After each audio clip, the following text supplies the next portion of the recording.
Welcome to Envisioned Broadcasting, the station designed to encourage, equip, and empower you for growth and success. Presents Women Emerge with Melissa Lambert, a show that shines a light on spiritual growth, health, purpose, and financial education. It's time to emerge and begin to live out your dreams, walk into your destiny, while making a difference in the lives of many.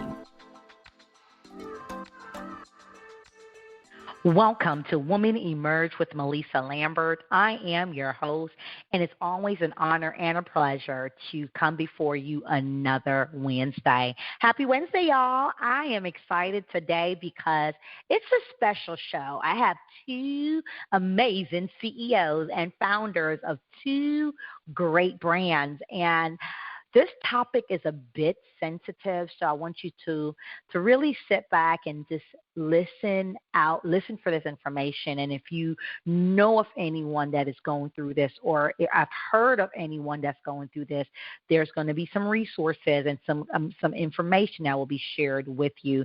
But before we go any further, just want to remind you that the show is being sponsored by Lambert Legacy Financial, powered by Core Financial Partners. We are dedicated to bringing financial awareness to the community through infinite banking concept. We teach the truth about money, empowering individuals to think about and plan their legacy. Today's Wednesday, and we are so excited to have these two amazing people. I mean, I have grown to respect what they do, what they stand for, and their brand in general. We're going to talk about this topic. It's called Anti Trafficking Awareness with our special guest, Cassie Smith. She is the CEO and the founder of Brave the Darkness, and Juanika Ballard, who is the CEO and founder of INTERGRITY. So please welcome to the show, Cassie and Juanika. Welcome, ladies. Thank you. Thank you very much for having us. You are truly, truly welcome. And I really haven't got a chance to introduce you to the world. So I'm going to start with Cassie to kind of really tell us a little bit who is Cassie Smith and a little bit about Brave the Darkness. Can you just share a little bit about yourself and your organization? Sure. So I started in this work in part because of my lived experience, but I went on to be a program director for a human trafficking safe house for about 3 years, and then I started Brave the Darkness, which is an advocacy business, survivor advocacy, and also community education. Both of those things I feel extremely passionate about, and I think it's going to take both of those things to really make a difference in this area. So I speak at a lot of different events, and I work one-on-one with other human trafficking survivors to help them reclaim their lives after what has happened to them and the trauma that they've experienced. Wow.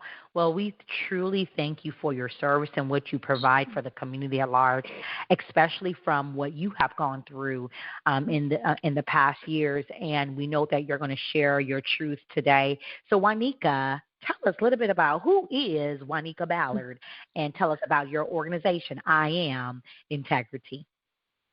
Well, first of all, thank you for having me again. I am Juanika Ballard. I am the CEO and visionary for INTERGRITY. I am also a 25-year veteran for the police department. I'm a youth basketball coach, community advocate, and youth activist. I just really love working with young people and inspiring them, encouraging them, and giving them the blueprint to success. Wow. I mean, you ladies have a tremendous background where I truly believe you are humanitarians who serve truly on purpose.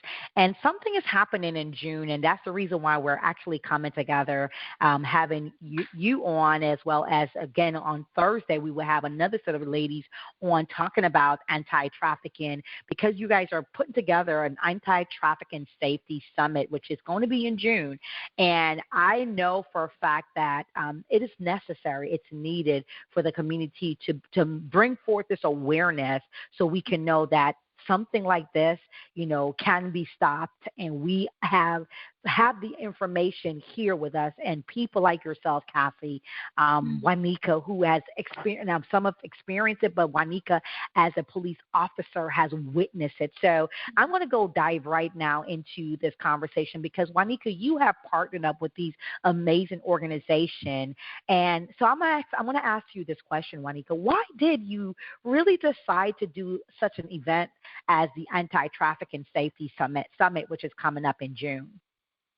Well, so I had met Cassie and Jennifer Foxworthy, who is the CEO for Unstoppable You Ministries, at a conference, and we just kind of connected on that. I'd already done some work with human trafficking awareness, mostly on the virtual realm, and this was an opportunity for us to work together with the community in order to bring the information to the community in person. So it was a great collaborative effort for us to work together to bring awareness within the community, have families, not just young people, not just older people, but everyone to come in and get this information so that it's not such a taboo topic. A lot of times people don't want to talk about this issue, but it is absolutely here, and it is a multi-billion-dollar industry, and it has to stop. And the only way we're going to stop it is to bring awareness. And so we're working together in order to bring awareness and prevention to the community. Wow.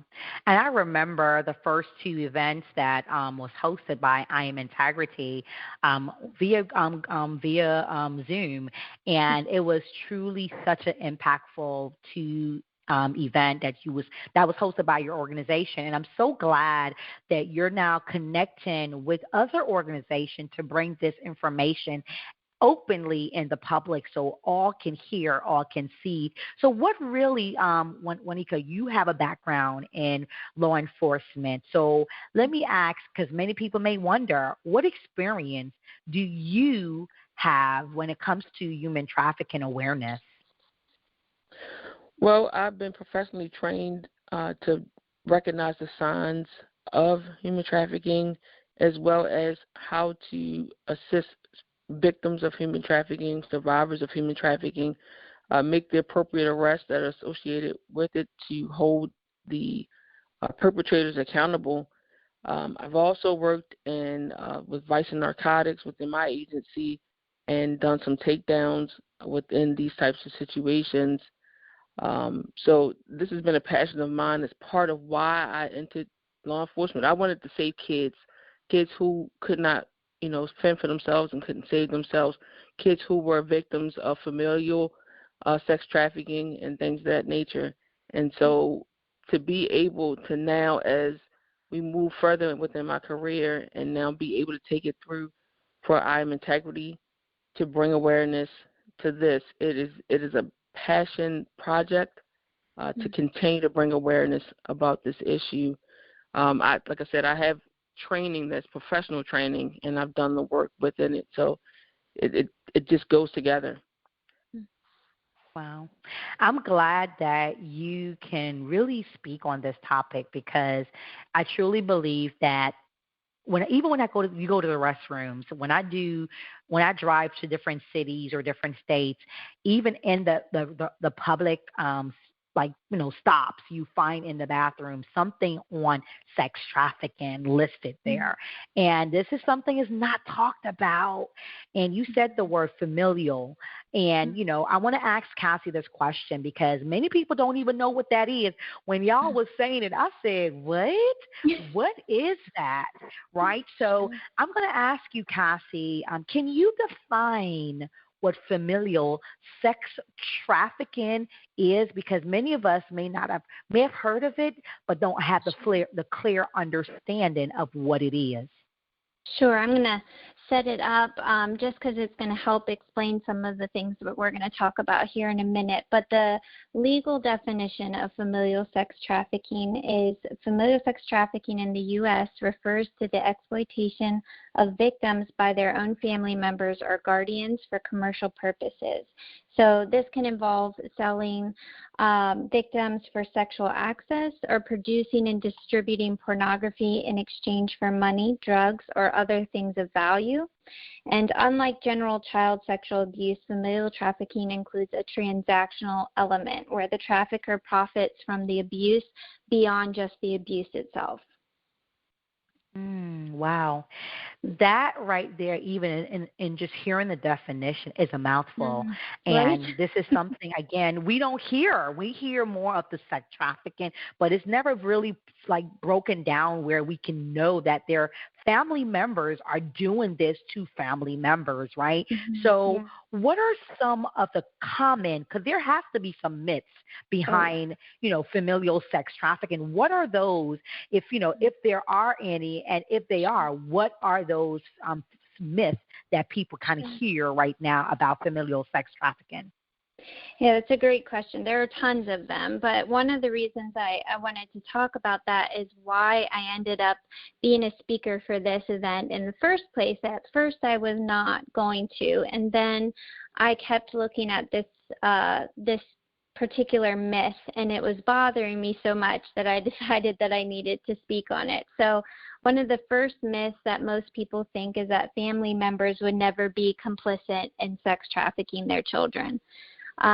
Unfortunately, the reality is that almost 50% of all child trafficking cases in the U.S. involve a family member as a perpetrator.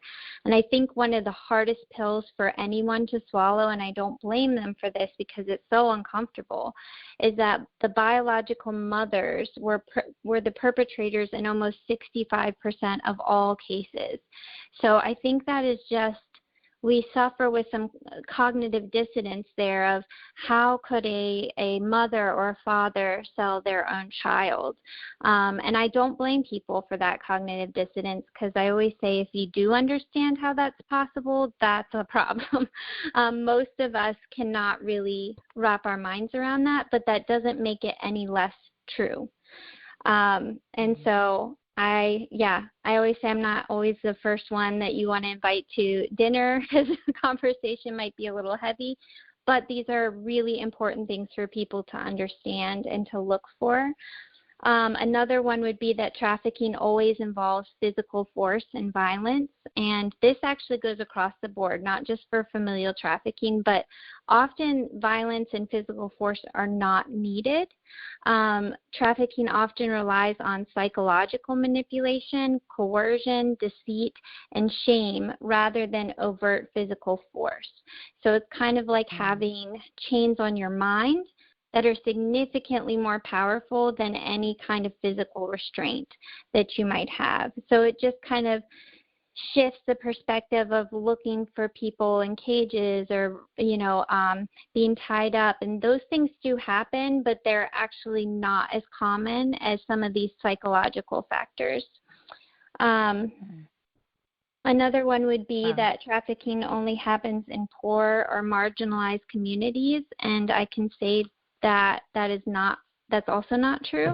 It really can happen anywhere in any community, and I've worked with enough survivors now over the years to really, really see that firsthand.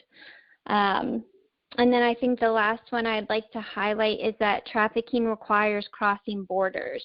I think that's a common misconception across the board with trafficking. Especially with familial trafficking, it usually happens almost entirely within the victim's home or community without any physical movement being necessary. So there's a difference between trafficking and transporting. Trafficking can happen with a cell phone camera in your child's own home. So that I think those are some of the biggest misconceptions honestly about trafficking in general, but specifically about familial trafficking. Wow. And even just hearing what you just said, the last few statements was trafficking and transporting trafficking can happen just from a camera or in that sense. Can you elaborate even on that? Because people only think of sexual trafficking as transporting, where they're, taken and they're moved from city to state to countries. But you made a statement that many people don't think like trafficking can happen like within the home, like pornography and being sold on the web. So can you just kind of elaborate a little bit on that for us? Oh, absolutely. I mean, technology has changed the game.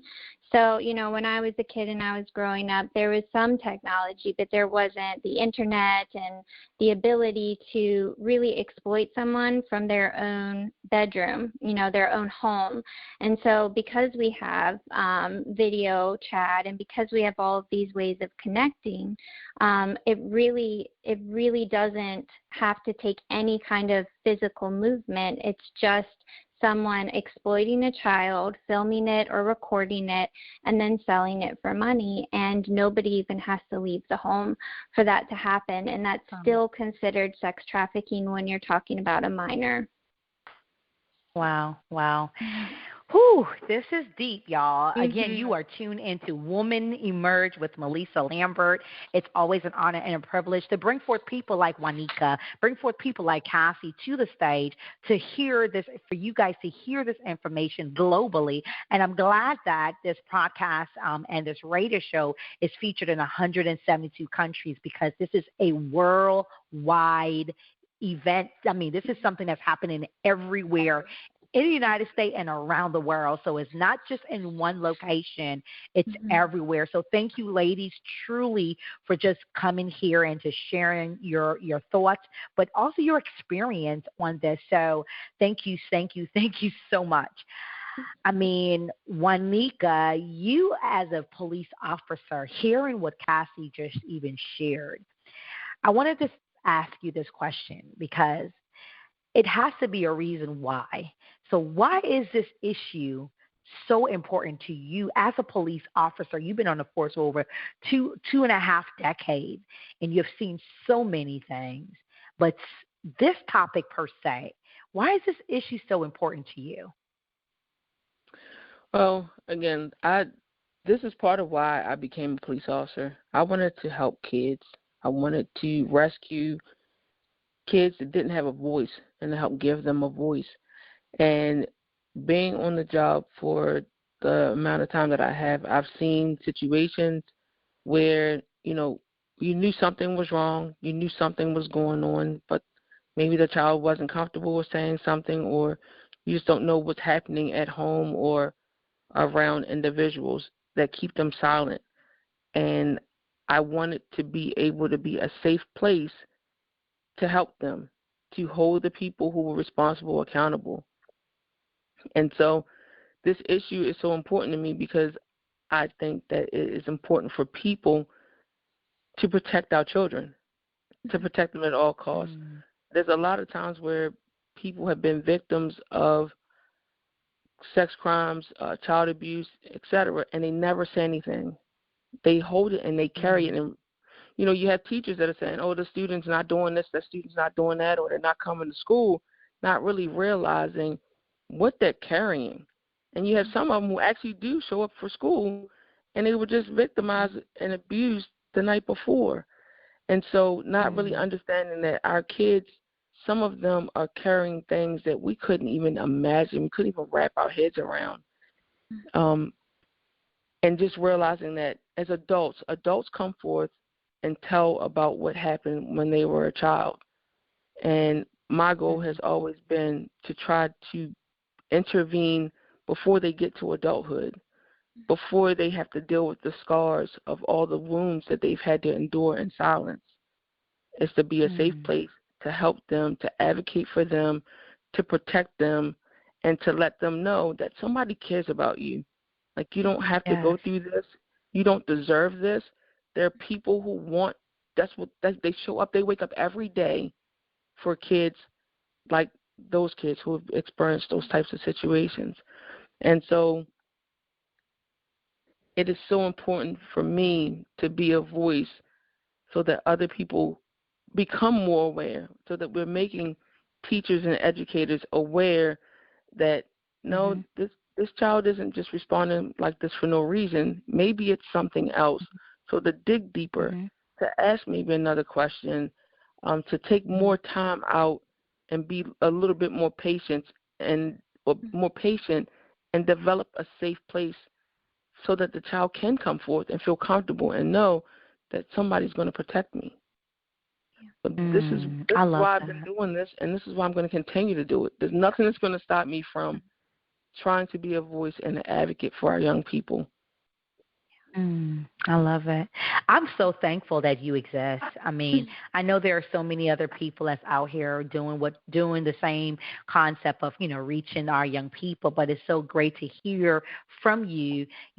Even, I remember a story with us talking about one of your best time was being a police officer in the school. One thing, if y'all don't know about Juanika loves these young people.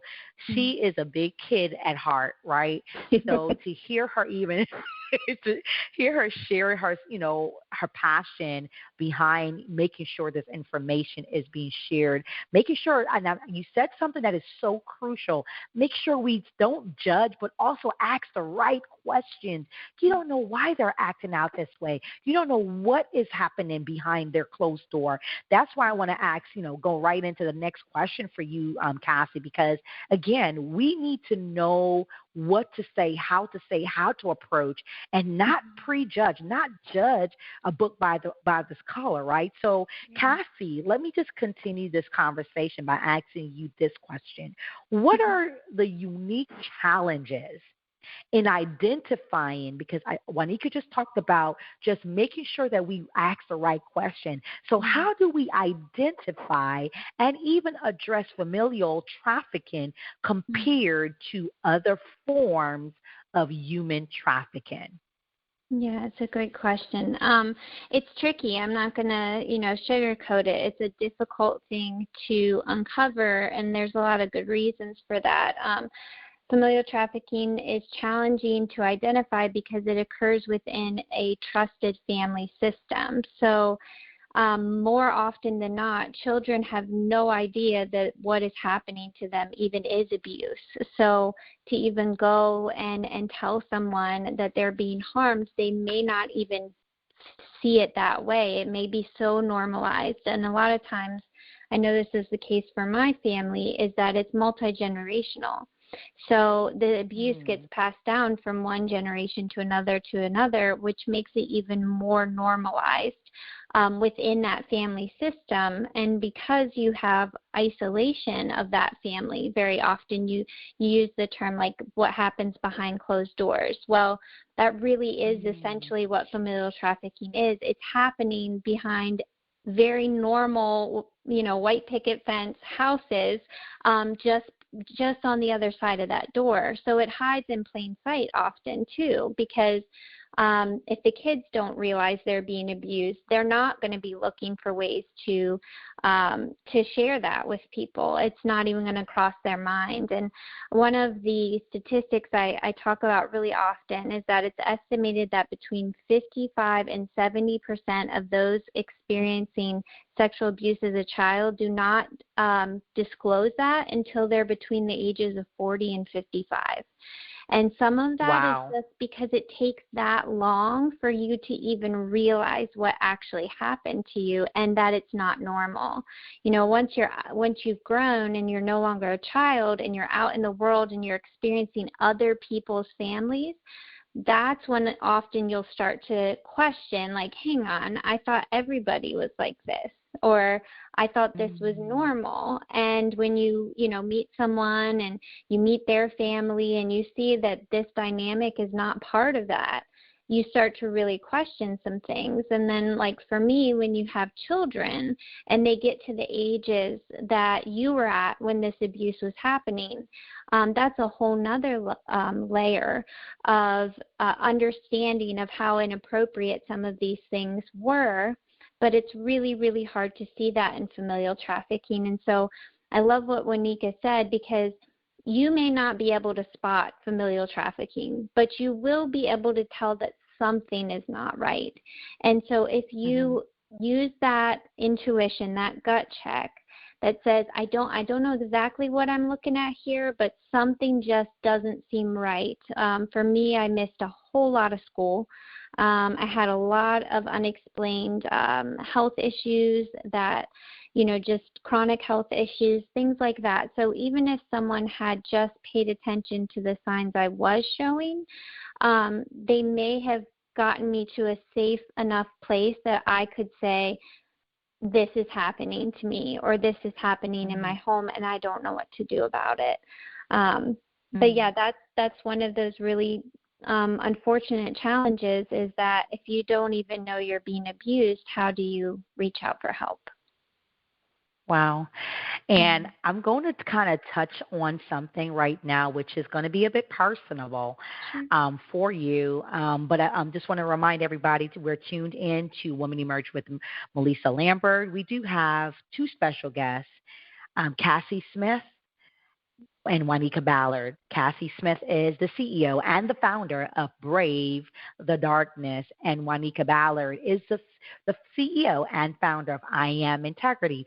We do have a topic that we're talking about, and it's a topic that needs to be addressed and spoke about daily, and people need to really start pushing this awareness, anti-trafficking awareness. That's what we're talking about. And we just talked about something that how to identify and address, and how do we address familial trafficking. And you shared something, Cassie, within the conversation. If someone if someone saw the signs of your absences, your sicknesses, they could have actually got you to safety. Can you elaborate on how is this a part of your journey here as, on this earth? What occurred in your life that brought you to even say the statement right now if someone knew about you? So what is your story, if you don't mind sharing with us a little bit? Sure. So like I said, I didn't even realize that this was my story until really, I'm going to say, less than 10 years ago. I knew for as long as I can remember, I knew that my mother had been exploited and sold by my grandfather it started when she was 4. And I always knew that my whole life, but of course there was no title for that. So we didn't call it trafficking or familial sex trafficking. I think it was mainly just seen as abuse. And there was never any intervention in her life. And so, unfortunately, she was in and out of institutions and on the street for the majority of my life. She actually just passed away a few months ago. And so that's kind of where it started. And what happens, I believe, is that these families, they work a very certain way, in a very specific way, and I think they have a way of finding each other. And so often with familial trafficking, you'll have some form of abuse on both sides of the family, so both the mother and the father. Then they get together and they bring all of that into a new relationship and a new family, and then they act out the same kinds of abuse on their children, with or without always knowing or understanding what they're doing. It's not an excuse. It's just, if it's all you know, it's all you know. And so for me, it was a long journey of remembering. There's a lot of people who don't remember their abuse until later in life, and I really do like to talk about that, because I think that's one of the parts that's really hard for people to understand is like memories not coming back until you're safe and supported enough for those memories to come back so you can deal with them. And I think it is a gift. I know it's maybe doesn't seem like that, but I think it is, because if you're not in a safe place or in a safe relationship, or you don't have support, coming forward with what happened to you really doesn't benefit you. It only makes life harder.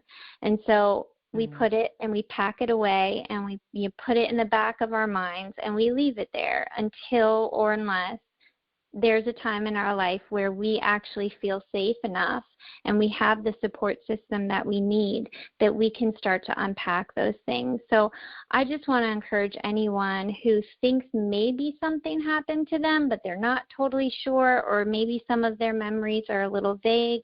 Don't discount them. Write them down, dreams that you have, if they're reoccurring. I'm not telling people to go looking for trauma, but if it resonates with you, anything that Juanika and I have said tonight resonates with you, I would just, think about that. Again, because there were no labels and we really weren't talking about trafficking or human trafficking until not too many years ago, we didn't have language for any of these things. So for me, if I would have said something to my teachers or my coaches or anything, I'm not even sure I would have had the language to tell them what I was experiencing. And so that's part of why we're doing this event, because we want to give people the language, and we also hope that if they have experienced anything like this, when they hear someone else share their story, something is going to click for them, whether it's for them individually or someone they know that they're recognizing similar signs. And so for me, I missed a lot of school. I transferred schools quite often. Our family was very isolated. We really didn't have a lot of outsider intervention. And it probably looked like a lot of other things besides what it really was. And so I give people a lot of grace for that, because it is hard to identify this, but it's not impossible. And like Juanika said, if you ask one more question, you'd be really surprised what information you can find if you know the right question to ask. Wow. Whew. Just hearing your story, it brings tears to my eyes, because you would never think this even happens in families, but it does. Mm-hmm. And when I hear you speak about your mother, again, my condolences goes out to you and your family. She's still your mom, so I'm sorry to hear about your loss. And when I hear about what you said from your grandfather, now to that happened to you, that was like what we call generational curses passed down. But what I am so thankful for is that the breaking the cycle stops with you. Yeah. And I want to commend you, because I'm about to cry. That is amazing, to break the generational curse and say, no longer will this go forth into my generation, because you have children. You don't want this to be passed on to your children, because that's where you say the bucket stops with me. So thank you for being the one person within your family to break this generational curse. So thank you, Cassie. It just takes one, it just takes one person to say that's enough. We're going to shine the light on this issue, and we're not going to be quiet about it, because there's millions of more kids that grew up just like I did all over the world. And so I know I'm not alone. And that's one of the biggest reasons we want to do this event, is because we know that we're not alone. And we want other people in our community to know that they are not alone either. Yes. Whew, thank you so much for that, and for sharing your heart. So I'm going to ask these two questions, and I want to ask I want to ask you and Juanika to answer this response, because I want to hear your feedback too. So we're talking about this amazing event that is happening in June, and I want to shout out this amazing woman first and foremost, who is basically blazing the trail. Miss Jennifer. Miss Jennifer is a U.S. Navy retired veteran, a domestic violence awareness advocate. She's a motivational speaker. She's an author. She's the founding president and CEO of Unstoppable You Ministries. She does She's an event organizer and a host of the Unstoppable You conference. She's the founder and TV show host of Living Unshackled on Purpose. Miss Jennifer is doing her great and mighty things, and we want to shout her out because I truly believe she is a great part of why we are doing this event come June. So I'm going to ask Juanika, what are your goals for this event? And I'm going to also ask Cassie to respond as well. Well, initially, the goal would be to just bring awareness, and to also let people who are survivors know that they're not alone. But the one thing, obviously, my passion is working with young people, and we oftentimes have situations where you have young people who aren't experiencing familial trafficking at home. They're experiencing rules and boundaries. And sometimes you have rules and boundaries that you don't like them because you're becoming a young adult and you want to, be a little bit more older than you are. You know what I mean? You want to be with your friends. You want to explore the world because, that's what we do, right? But more times than not, what we're seeing is we're having young people who are running away, and they're running away to that friend's house whose parents let them, drink a little bit, smoke a little bit, stay up late, use your devices however long you want to. Maybe older siblings or relatives who will allow some things to take place that maybe you won't have happen at your home. And so we want these young people to understand that, we get it. You're coming of age. You're coming into your rights, and you want to be mature and grown, but also understand that everybody out here doesn't have your best interests at heart. And so although it may seem like you're being able to hang out at the hangout spot with adults who aren't mature and they don't have your best interests at heart, later on to find out that, that McDonald's that you got, the alcohol that they allowed you to drink, the drugs that they allow you to use, now you got to pay for them. And so we want them to understand that everybody doesn't have your best interests at heart. And so to bring that awareness to them, my goal is to bring awareness about human trafficking. My goal is to bring awareness about INTERGRITY and how we're here to help the community, how we're here to help young people understand the power and importance of having integrity and accountability and positive self-esteem, and learn about conflict resolution, and also understanding that for every action there's a consequence, whether good or bad. So our goal is to bring awareness about human trafficking, but also to bring awareness about INTERGRITY and what we're here to do and how we're here to serve the community. If we can work and collaborate with other organizations that are doing this work, that are trying to help young people, that are here, that are resources for people who are survivors of human trafficking or child trafficking, familial trafficking, there are resources out here. There are people every day who that's their job, that's their work, that's their passion. And it's not even work for them because they enjoy doing it. They're here to help you. There are resources that are available. If we can bring that to the community and have the community understand that we need to support, people that are in power and position to help us to move the missions forward, to move the goal and the vision forward, to get on board and get behind us so that we can stop this. The more people that know about it and become educated about it, the better off we'll all be. Wow. I agree 110%. Thank you so much. So, Cassie, What are your goals for this event? Well, absolutely the awareness, but I think one of the things that makes this event really special is that it kind of goes with the tagline, which is your safe places here. And the reason we wanted to make sure that we said that is because of our community collaborators. So we have some amazing people that are going to be speaking and sharing their expertise in their own realms of this work. But not only that, we're also going to have community resources right there on the ground.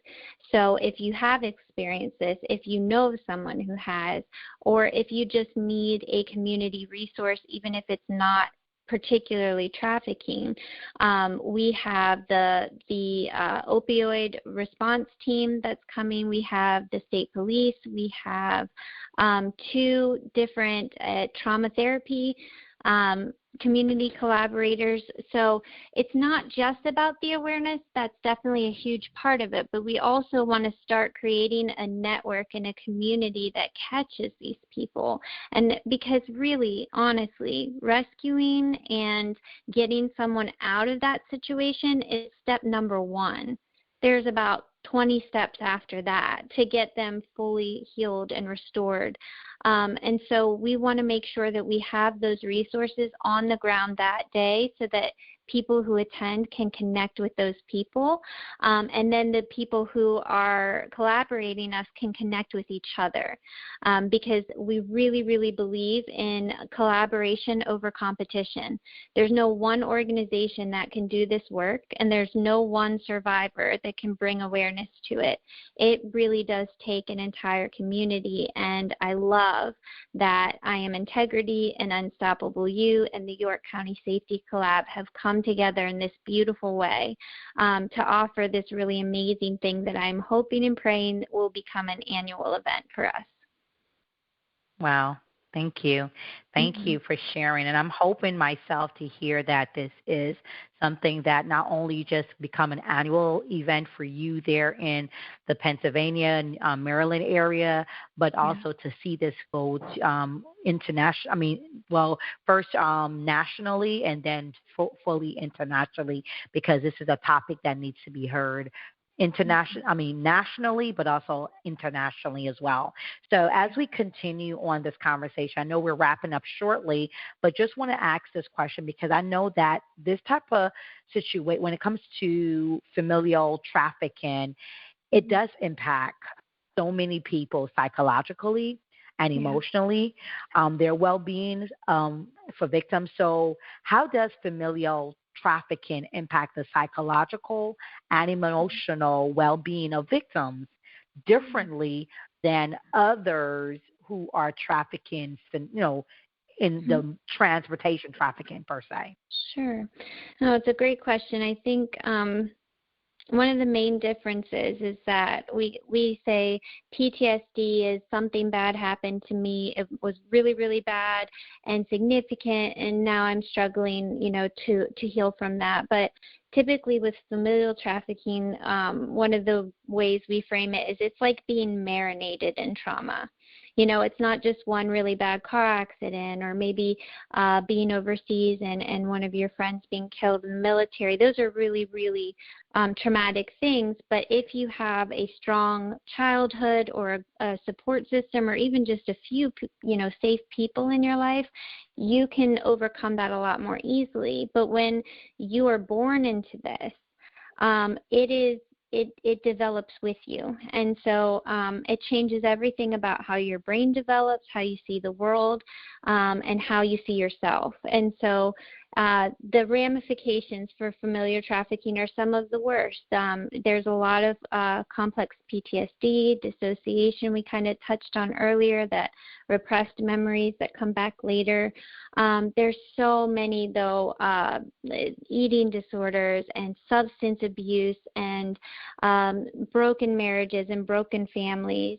When the brokenness is all you know, unfortunately, it tends to carry from one generation to the next.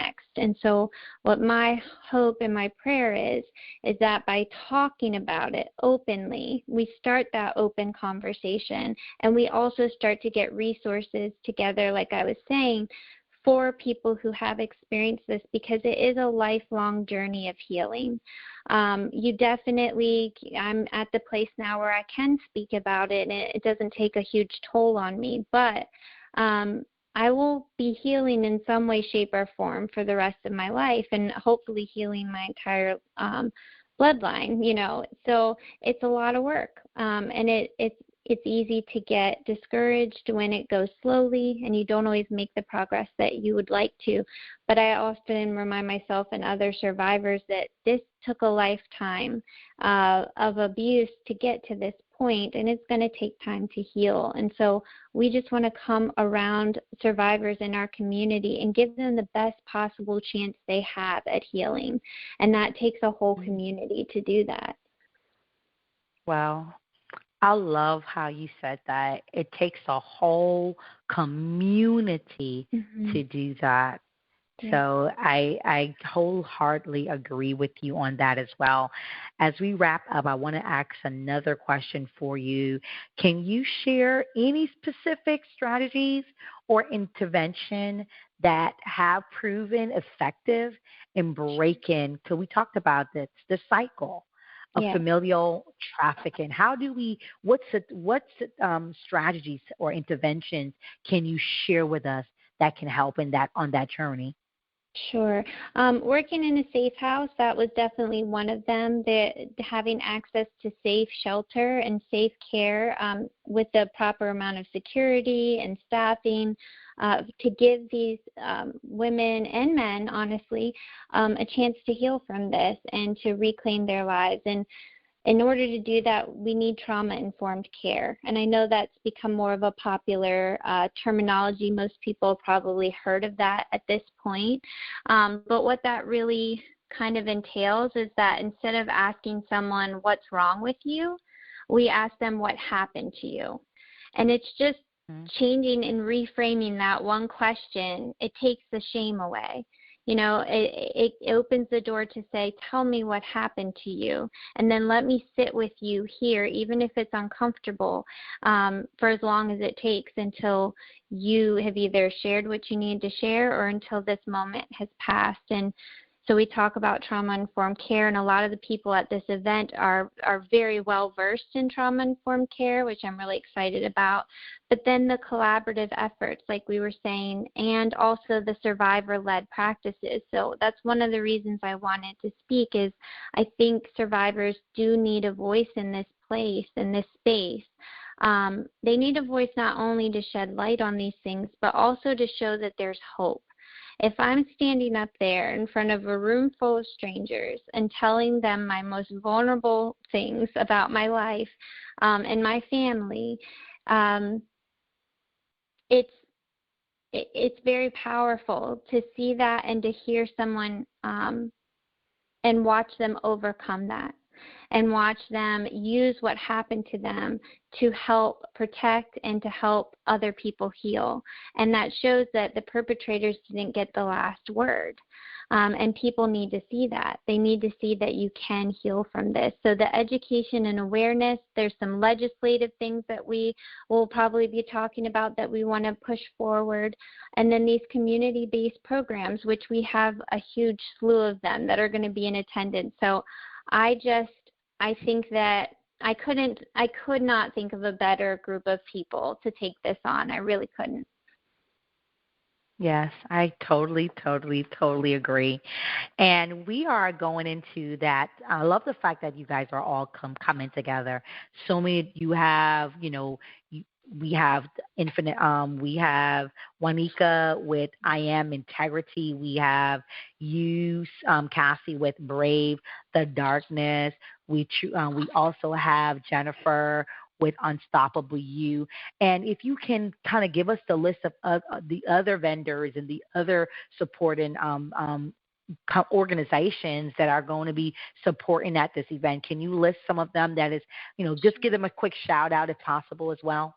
Oh, absolutely. So we have, I'll let Juanika touch on Detective Agnes and Candace, but we have Juanika as one of our breakout group leaders. We also have Scott I always say this wrong, Palermo. He's the CEO and founder of Talk About Safety. So he's going to be doing a group about staying safe online and physical safety. And then we have another survivor, Justice Maddox, and she's the CEO and founder of Justice House for Hope. So she'll be another survivor advocate voice in this incredible day. And then we have Bravery Mobile Services, which is a mental health and counseling. We have Fragmented Rainbows, and she does art therapy and just amazing work with children who've been through trauma. We have the Pennsylvania State Police will be there. We have the Opioid Collective Response Initiative is going to be there. So we're really, Princess Prayers, which is Sade Howard, and she's going to have her organization represented there. So we just have an incredible lineup of people who are already doing this work in the community, and I'm just excited to see how they're all going to come together. But Juanika, you probably do a better job of talking about our other two really special keynote speakers. Yeah, so we'll have Detective Watson, who is from Rialto, California. She's with the Rialto Police Department, and she will just talk about how one of the cases that she investigated and adjudicated with an individual who was involved with human trafficking.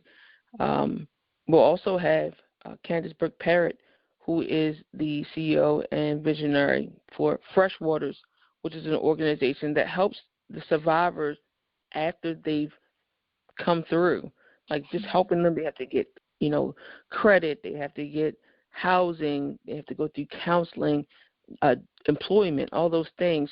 So her organization helps people do all of those things just to get them on track and get them support and the village that they need in order to be successful. So we have a powerful lineup. We have some amazing vendors, and I'm sure there are other people who would want to be a part of it that are, part of our listeners, and maybe they can be part of it next year. But we're doing this work, and maybe we have other people who, maybe they can't attend, but they just want to support. They can reach out and support us with, making this happen, bringing it to the community, and even maybe bringing it to other areas, other communities around that, need those additional resources. Again, it's so important to get this awareness out there. Our educators need to know that this is a real thing, and, people that have interaction with our young people, even in families, just understanding that, not everybody, but there are families and individuals that are struggling with some things that maybe they're just starting to come to terms with, So we have an incredible lineup here. I love it. I so love it. So if you can, Juanika, as we're still on the topic with yourself, just tell us, how can we connect back with you? I know that, you are truly doing a great and mighty thing there with I Am Integrity, and you're about to go national now, moving from one state to the next, and, very soon internationally. So talk to us a little bit about how can we connect back with you? What is your website, and how do we follow you on social media? So our website is iamintegrity.org. We can also be followed on social media platform of Facebook, Instagram, and TikTok. And it's I Am Integrity NPO, like nonprofit organization. Our email address is info@iamintegrity.org. And I'll throw our phone number out there as well. It's 717-356-0901. We'd love to hear from you, people who want to support the organization, support the mission. And then, follow us on, see what we're doing on our socials. We're getting at it. We are in our sports edition phase of our season right now for I'm Integrity, and we're still doing work within the community. So it's a beautiful thing, and we love to have all the support that we can your listeners and our supporters as well. Awesome. Well, thank you so much, Juanika Ballard, the CEO and the visionary of I Am Integrity. Cassie, tell us a little bit about how can we find you? How can we follow you when it comes to Brave the Darkness LLC? Best way would be www.bravethedarkness.net, and that is my website, and it will tell you a little bit more about my journey becoming a credentialed national victim advocate, and also ways that if you want a survivor-led training or workshop, then you can contact me through the website and we can get that scheduled. There's some videos on there of some other speaking engagements that I've done over the years. And then my email is bravethedark24@gmail.com. And then I'm on Facebook, and that's actually just under Cassie Smith, but the Facebook page is really dedicated to ending exploitation. And so I put out a lot of really good resources and a lot of really good information about trafficking in general on a weekly basis and about how we keep our kids safe. So those are the best ways to connect with me. Wow. Well, thank you, ladies. I mean, I truly appreciate the work that you're doing in this the community at large. You are truly both humanitarians who are doing some great work for our community at large, and I truly want you all to connect back with them, get them on your platforms, get them out to speak at your churches, your schools, your organizations. Invite them to come out to whatever country you're at, because this is not just a me thing. It's an all of us thing. This is happening in every city, state, and even country. So thank you, ladies, for gracing the platform. Again, you are tuned in to Women Emerge with Melissa Lambert. It's always an honor and a privilege to bring some great guests. And I mean, these two ladies are phenomenal individuals who are making a difference in the lives of so many people. That is Cassie Smith, the CEO and the founder of Brave the Darkness LLC, and Juanika Ballard, the CEO and the founder of I Am Integrity. Again, you can tune in each and every Wednesday at 5 p.m. Eastern Standard Time, every Thursday at 6 p.m. Eastern Standard Time. The show is being sponsored by Lambert Legacy Financial. We are dedicated to bringing financial awareness to the community through Infinite Banking Concept. We teach the truth about money, empowering individuals to think about and plan their legacy. If you're interested in learning how you can become your own bank, control the finance, the money that you make each and every day, please visit LambertLegacyFinancial.com, LambertLegacyFinancial.com. You can also follow me on Facebook at Melissa, Mellisa S. Lambert, and also Lambert Legacy Financial. Ladies, thank you again for just being who you are. You are truly phenomenal at what you do, and the world needs you. So thank you for what you're doing. Cassie, thank you for what you're doing. Juanika. Yes. Thank you so much for having us. It's such a pleasure. Absolutely. And everyone, thank you again for tuning in and listening. If you find that this episode is helpful, which I know it is, please share it with a friend. Share it with someone you like, love, and trust. You don't know what's going on behind closed door. You just need to ask the right question. Look at the sign. But please give this podcast. It's aired on all 13 top podcasts.